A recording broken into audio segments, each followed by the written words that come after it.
Assalamu alaikum wa rahmatullahi wa barakatuh. Welcome back again. This is Mr. Ahmed Adli. In this video, in today's lesson, هنتكلم مع بعض عن time adverbs اللي مرتبطة بالpresent perfect simple. بس لو انت يا صديقي بتتفرج علينا لأول مرة، أنصحك إنك تروح تتفرج على الفيديو بتاع present perfect simple اللي اتكلمنا فيه عن use أو meaning استخداماته والfor. النهاردة هنكمل اللسن بتاعنا وهنتكلم عن time adverbs. انت عارف ان كل تنس من التنسز اللي موجودة في اللغة الإنجليزية مرتبطة بعض time adverbs زي past simple بيحب yesterday, last week, 3 years ago. present perfect بيحب مجموعة زي just, already, yet, ever, never, already, recently, lately, since وfor. النهاردة هنتكلم مع بعض عن كل واحد لوحده، ولو في حتة فيها مقارنات ممكن نحاول to compare them together. Let's go. أول حاجة هنتكلم عن just.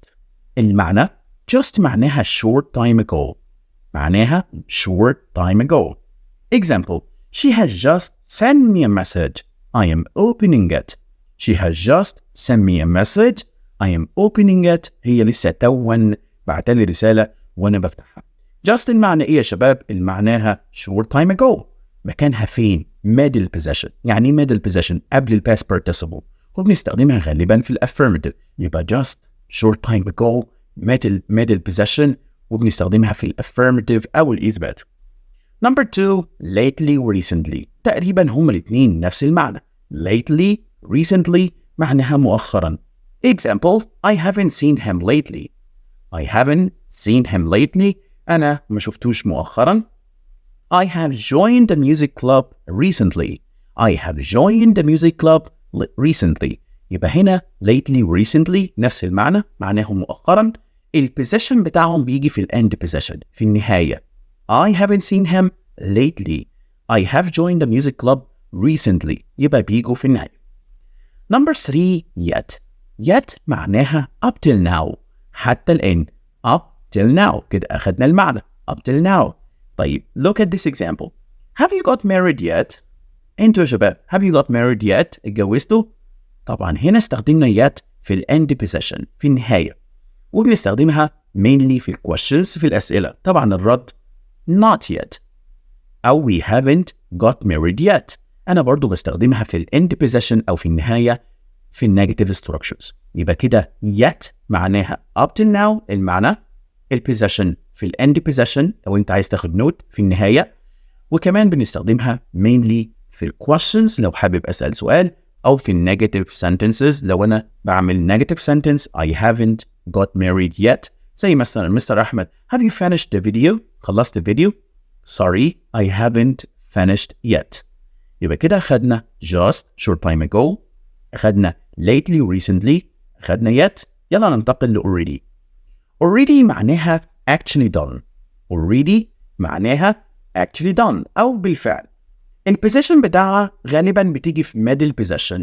We have already revised unit 1 and we are working on unit 2. We have already revised unit 1 and we are working on unit 2 واحنا بنشتغل حاليا على unit 2. يبقى already معناها actually done. البوزيشن بتاعها بيجي في middle position وبتيجي في affirmative. في حتة ممكن نقارن بين already و yet، بس انت فكرني هي already بتيجي في البوزيتيف statements أو الجمل الخبرية، و yet بتيجي في الquestions. خلي بالك احنا ممكن نستخدم already في السؤال. Have you done your homework already? You're so quick. بس غالبا السؤال ده مش بتبقى الهدف منه it's not an interrogative question. ده مش استفهامي، أنا مش عايز معلومة. أنا هنا منبهر مش متوقع حاجة حصلت. يعني for example انت بتعمل الهومورك ودقيقة ورحت خلصت، فبقول لك oh my gosh have you done your homework already? You're so quick. عشان كده هنا استخدمت already في حالة الانبهار أو في حالة التعبير عن مشاعر أو حاجة غير متوقعة. لكن لما بتستخدم yet انت هنا بتستفهم، ده اسمه an interrogative question. Have you done your homework yet؟ الرد sorry I'm still working. يبقى هنا بيسألوا have you done your homework yet؟ انت خلصت؟ Sorry, I am still working. لكن هنا ما كانش محتاج إجابة. Have you finished your homework already? You're so quick. كتير مننا لما بنرجع البيت في وقت غير متوقع ماما بتسأله وتقول له Have you come back already؟ لا يا ماما أنا لسه ما جيتش. هي هنا مش بتسألك عشان أنت ترد عليها، ما هي شايفاك ما شاء الله داخل عليها البيت. لكن هي ممكن تكون انك you arrived في وقت she's not expected you to come at that time، او انك جيت بدري او جيت في ميعاد غير ميعادك، او بتتأكد من حاجة معينة لكن هي شايفاك. have you come back home already؟ انت جيت او انت جيتي. هنا مش بتسألكم يا شباب، هي مجرد مش متوقعة وصولكم في الوقت الحالي. يبقى أول نقطة مقارنة ممكن نقارن بين already و yet.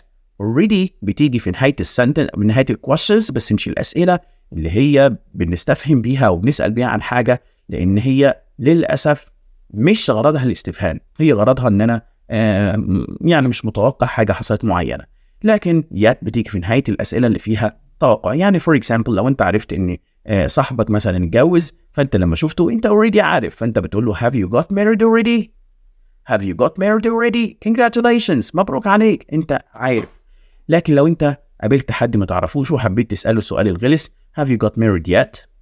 have you got married yet؟ أنت متجوز؟ هيقول لك yes or no. خلينا ننتقل ل ever. ever معناها at any time before. at any time before معناها في أي وقت مدى. mainly بنستخدمها في الكويشنز، في الأسئلة يا شباب. حد فاكر لو أنا ممكن أسألك أقول لك have you ever been to the States؟ have you ever been to the States؟ عمرك رحت أمريكا؟ يبقى ever معناها at any time before، البوزيشن بتاعها بيجي في النص، الميدل بوزيشن، وكمان بنستخدمها mainly في الكويشنز. خلي بالك أنا ممكن أستخدم ever في الستيتمنتس أو الجمل العادية بس بشروط. مستر أنا مش فاهم. حاضر، أنا قلت لك ever mainly بنستخدمها في الكويشنز وبتيجي في middle position زي yet، بس بتيجي في middle position في النص. have you ever، وافتكر الأغنية بتاعتنا have you ever loved somebody so much that made you cry. ممكن ever تيجي في الستيتمنتس أو الجمل العادية بس بشروط. عندك مثلا تجيب قبلها superlative. This is the most boring story I have ever read. This is the most boring story I have ever read. أنا هنا جبت superlative، تفضيل قبل ما استخدم ever. أنا بقول مثلا for example Mr. Ahmed is the best teacher I have ever met. يبقى أول شرط تجيب السوبرلاتيف أو التفضيل، أسلوب التفضيل. Number 2 ممكن استخدم قبلها first أو second أو third time. This is the first time I have ever got zero. This is the first time I have ever got zero. دي أول مرة في حياتي أجيب فيها zero. يبقى كده ممكن أجيب قبلها first و second. ممكن أجيب قبلها nobody أو no one. No one has ever tricked me before. Nobody has ever tricked me before. عمري ما حد ضحك عليا قبل كده. ممكن نجيب قبلها nothing. Nothing like this has ever happened to me. Nothing like this has ever happened to me. مفيش حاجة زي كده حصلت لي أبدا. يبقى يا شباب نراجع ونقول إن ever mainly بنستخدمها فين؟ في questions، في middle possession، بنستخدمها في الأسئلة. لكن ممكن تستخدمها في الستيتمنتس أو الجمل العادية بس بشرط تجيب قبلها superlative first أو second أو third. تبدأ جملتك ب nobody أو nothing أو no one، مفيش أي مشكلة. تعال ننتقل لsense. sense من time adverbs اللي بنستخدمها mainly مع ال present perfect sense، present perfect simple، وبيجي بعدها specific time أو وقت محدد. وخلي بالك sense بنستخدمها exclusively مع ال present perfect simple، ما تستخدمهاش مع ال past simple تماما. استخدمها exclusively بشكل خاص مع ال present perfect simple. تعال نشوف شكل الوقت اللي ممكن يجي بعد sense. أغلبها بتبقى بداية الحدث أو نقطة زمنية ثابتة. I haven't seen you since last Saturday. I haven't seen you since last Saturday. ممكن يجي بعدها يوم. I have taught since 2009. أنا بدرس من 2009. I have taught since 2009. يجي بعدها سنة. كلها نقط ثابتة. Specific time, particular time. ممكن يجي بعدها noun أو noun phrase. صراحة I have never been happy since my father's death. I have never been happy since my father's death. لم أكن سعيدا يوما منذ وفاة والدي. Since my father's death. ده مش noun يا شباب، ده اسمه noun phrase أو عبارة اسمية. يعني ممكن يجي بعد sense noun أو noun phrase. ممكن يجي بعد sense لما في subject يجي إيه؟ يجي إيه؟ ما في subject يبقى في verb plus ing. I haven't studied since graduating. I haven't studied since graduating. لا هذا غير صحيح. الحمد لله أنا بذاكر بصفة دايمة. I haven't studied since graduating. ما ذاكرتش من ساعة التخرج. مفيش بعد since subject، يبقى في الحالة دي نجيب verb plus ing. ممكن يجي بعد since جملة كاملة في ال past simple. Since I was born، منذ ولادتي I have lived in Egypt، وأنا عايش في مصر. Since I was born I have lived in Egypt. إيه ده يا مستر، أنت مش قلت إن since ما بستخدمهاش مع ال past simple؟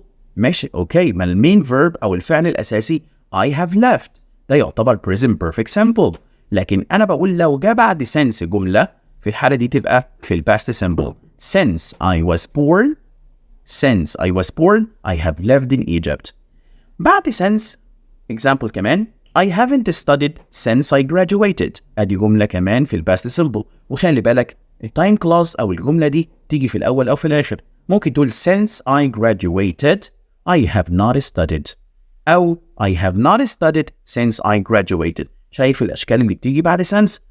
ممكن بعد since يجي مدة 10 years 5 weeks 3 days، بس تضيف لها ago. I have worked in Alexandria since 10 years ago. وانا عارف ان ده ممكن هنا المفروض نستخدم for بس شيل ago. يبقى لو جاب لك مدة زمنية duration 3 days 5 weeks 10 days 10 hours وحط معاها ago، في الحالة دي تستخدم since. خلي بالك من الاستخدام ده. يبقى since بيجي بعدها specific time نقطة ثابتة أو بداية الحدث. ممكن بعد since يجي جملة كاملة في ال past simple. أنا بقول I have liked English، أنا حبيت اللغة الإنجليزية since I watched Mr. Ahmed's videos. ممكن يجي verb plus ing since watching. ممكن يجي جملة كاملة I haven't seen him since his departure، أنا ما شفتوش من ساعة مغادرته، من ساعة ما غادر. خلي بالك من النقطة اللي هي since ممكن يجي بعديها a period of time أو مدة زمنية بس يضيف لها ago. نروح للناحية التانية for. أنا دايما لما أجي أستخدم for أسأل نفسي أقول كام، قد إيه؟ 2 3 4، عايز عدد، لأن for بيجي بعدها duration. duration يعني مدة. I haven't seen you for a week. I haven't seen you for a week. عارف إمتى تقول since؟ لو قلت since last week. I have taught for 11 years. I have taught English، أنا بدرس English for 11 years. ودي تعتبر duration مدة. لكن لو قلت since 2009 في الحالة دي هنستخدم since. خلي بالك for a long time برضو بيجي قبلها for. I have never been happy for a long time. I have never been happy for a long time. الexpression a long time أو time أو noun phrase a long time بياخد for. برضو عندك كلمة ages. I have not studied for ages. I have not studied for ages. وبرضو عندك for good معناها للأبد. I will love you for good. هفضل أحبك للأبد. for good, forever, for ages. خلي بالك من النقطة دي. أنا لو جبت last week وجبت قبلها the هستخدم for. I have not studied for the last week.